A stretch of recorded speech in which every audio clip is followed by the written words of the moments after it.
How to set up AutoPay on Bank of America app. Hello everybody. If you guys are also wondering how you can do that, you may follow up this method in order to do so.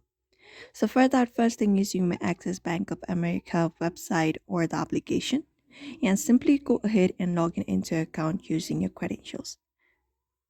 Once that is done, it will show you these everything like checking savings, credit cards, different history of your bank account.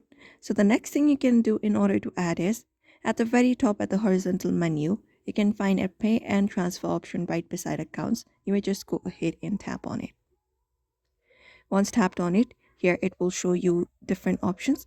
Now you can go ahead and click on this option called transfer between my accounts. You can just go ahead and click on it. And then once you go ahead and do that, here it opens up this option of pay and transfer. Now the next thing you can do is from this section right here, go to bill pay option from your screen. So just go ahead and tap on it. And then once that is done, it will show you every options right here. From here, you may just scroll down and look for the one in which you would like to add. Just go ahead and do that and then select. Now, in order to manage AutoPay for Bank of America credit card, you may just go ahead and fill out this form.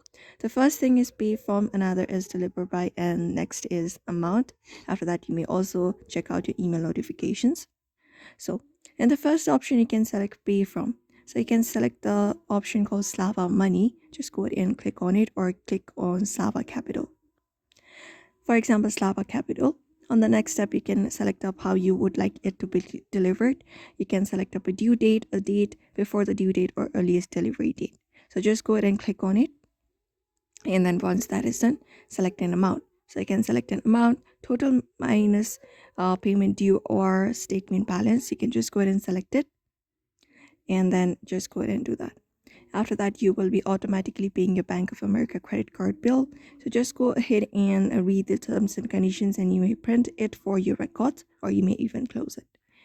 And that's it. That is it for now. You may follow up this method in order to do so. So I hope this video was helpful. Give it a thumbs up and subscribe for more tips and tutorials, and we will see you on the next video.